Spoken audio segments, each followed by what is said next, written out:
আমার সাথে কথা বলবেন। শুনেন, আপনি খেপে গেলেন কেন? ইন্টার বলেন, আপনি ইংলিশ জানেন। আপনি এদিকে আসেন। Honours masters pass. আপনি ছোট ভাই অনার্স মাস্টার্স পাস। আচ্ছা আপনি বেয়াদব আপনি চরম। আচ্ছা ঠিক আছে, আমি বেয়াদব, আপনি এদিকে আসেন। না বেয়াদব, সাংবাদিকতার মিনিংস কি শিক্ষা, তারপর আমার সাথে কথা বলবেন। শুনে যান। রাষ্ট্রপতি পদপ্রার্থী খায়রুল ভাই, তাকে নিয়ে অনেক হাসি তামাশা করে, তার জামা পুরনো, তার পাঞ্জাবির ছেঁড়া থাকে অনেক সময়। আমি ব্যক্তিগতভাবে আমার বক্তব্য হচ্ছে যে আমি এমপি হতে চাই।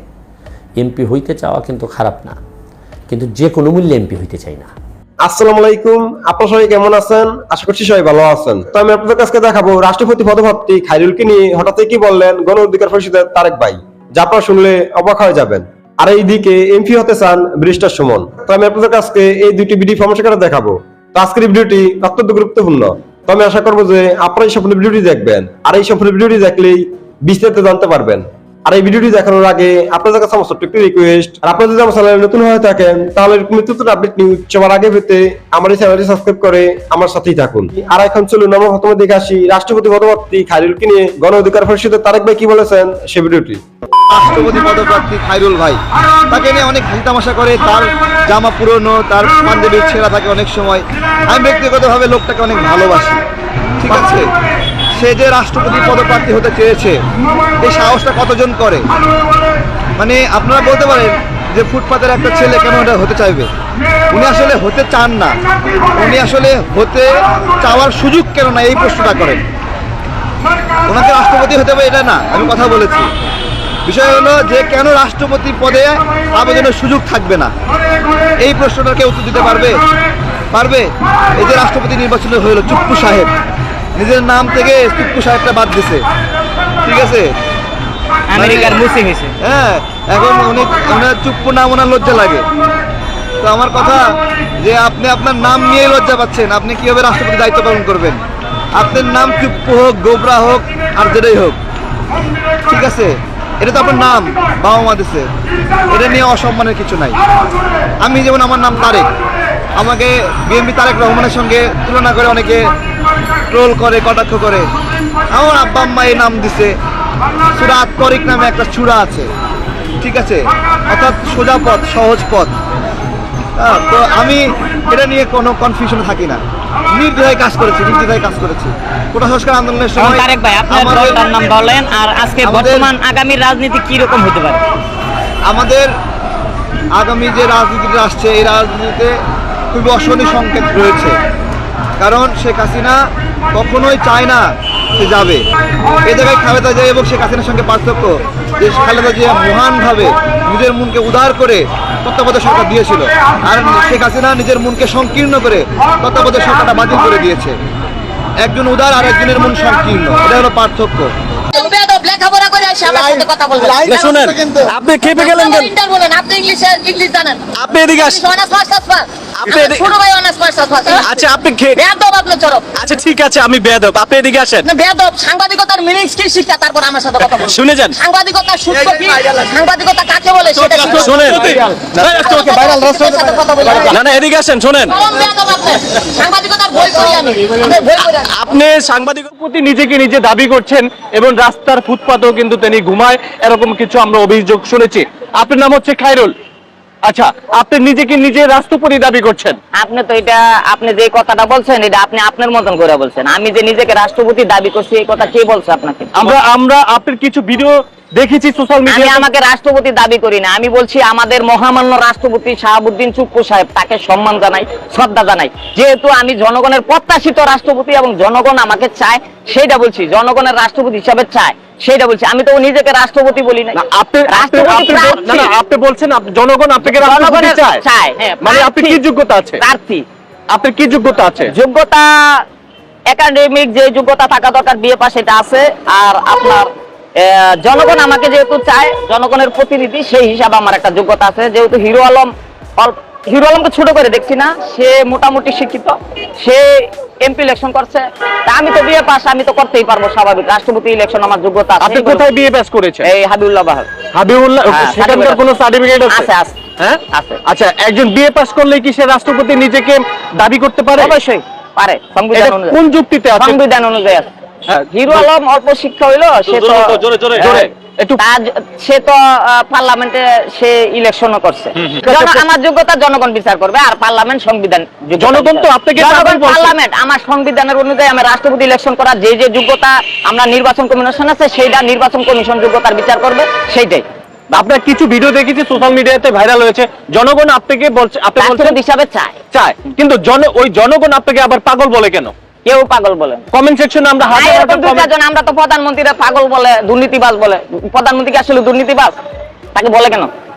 জনগণ বলে। এটা জনগণকে ধরেন, জনগণকে ধরেন। আচ্ছা, রাষ্ট্রপতি জনগণের সাবজেক্ট, ব্যক্তিগত। আমরা যাচ্ছি হিরো আলমের বিষয়টি জানতে।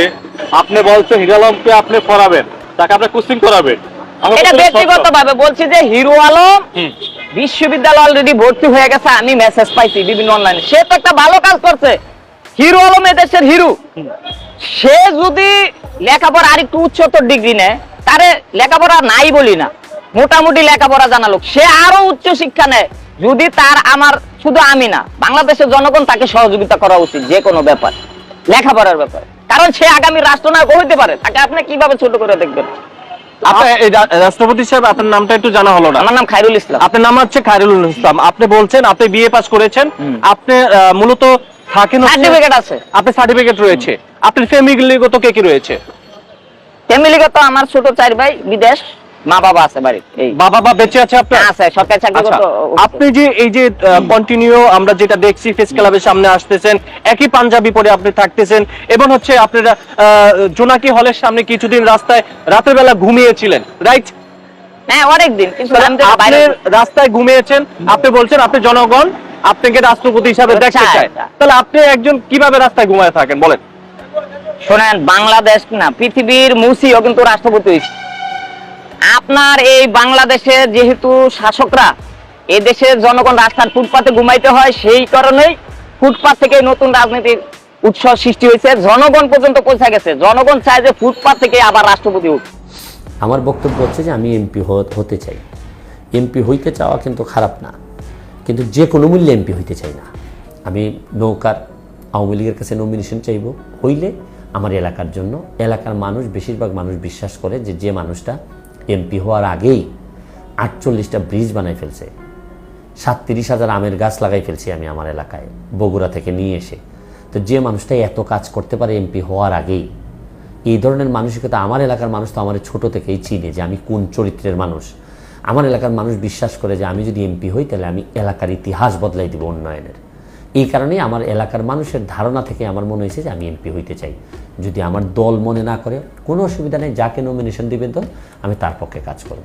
এমপি হওয়ার পর যদি আপনি অনেক টাকা বানাই ফেলেন, তখন পরের বার আপনার যে কোনো মূল্যে এমপি হইতে হবে এই টাকাটা রক্ষা করার জন্য।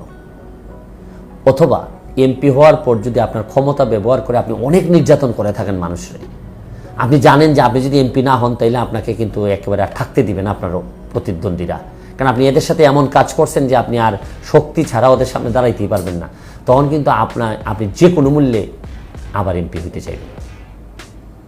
আমার কিন্তু এইরকম ইচ্ছা নেই। আমি বঙ্গবন্ধুর আদর্শের সৈনিক, শেখ হাসিনা আমার নেতা, আমি তার আদর্শকে ধারণ করে যতটুকু পারি কাজ করতেছি, কাজ করে যেতে চাই। কখনো আমাকে এমপি বানানো হইতে পারে, কখনো না হইতে পারে। এমপি বানানো হইলে এমপি হিসাবে আমার যতটুকু দায়িত্ব থাকবে আমি সফলতার সাথে ঐতিহাসিকভাবে আমি কাজ করতে চাই। দেখেন, কাজ তো মানুষ একটা জিনিস মনে নিয়ে করতেই থাকে। এমপি তো দেখেন, এমপি হওয়ার বিষয়টা যদি আপনি শুধু দায়িত্ববোধ থেকে চিন্তা করেন, তাহলে আপনার কি উচিত হবে না, ধরেন আপনার সমকালের যদি একটা টিম করা হয়, ফুটবল টিম, তো নিশ্চয়ই তো বেস্ট প্লেয়ারদেরকে পাঠাবেন।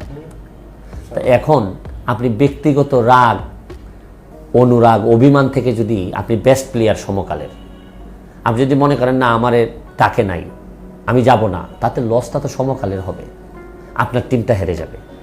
তো ধরেন আমি যদি বললাম যে না না আমি কাজ করতে চাই, আমি এমপি হইতে চাই না, কিন্তু এতে যদি বেস্ট লোকটা যদি আমি হয়ে থাকি, ধরেন আমার এলাকার জন্য বেস্ট লোকটা আমি, তো এখন যদি আমার রাগ, অনুরাগ, অভিমান এগুলোর কারণে আমি যদি বলি যে না আমি এমপি হইতে চাই না, তাহলে ঠকে যাবে তো আমার এলাকা, আমার জন্মস্থানের মানুষ। তো দল হেরে যাবে, তো শুধু নির্বাচনে হারাকে দল হারা বলে না। আপনি যদি মানুষের হৃদয়ে ঢুকতে ব্যর্থ হন, আপনার দলকে যদি রিপ্রেজেন্ট করতে না পারেন, আপনি শুধু এমপি হইলেন কিন্তু আপনার কোনো লিগেসি থাকলো না, আপনার কারণে দল উপকৃত হইল না, তাহলে কী লাভ?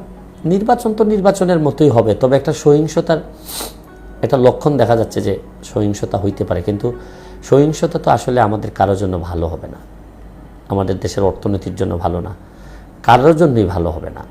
তো মানে আমি দোয়া করি বা আমার খুব ইচ্ছা যে সহিংসতা ছাড়াই যেন এই নির্বাচনটা পার করা যায় এবং সব দল যেন এখানে আসতে পারে, অংশগ্রহণ করতে পারে। তো আমি আশা করছি যে আপনারা সব ভিডিওটি দেখেছেন। তো আপনাদের যদি বিষয়টি নিয়ে কোনো মতামত থাকে আমাকে অবশ্যই কমেন্টে জানাবেন।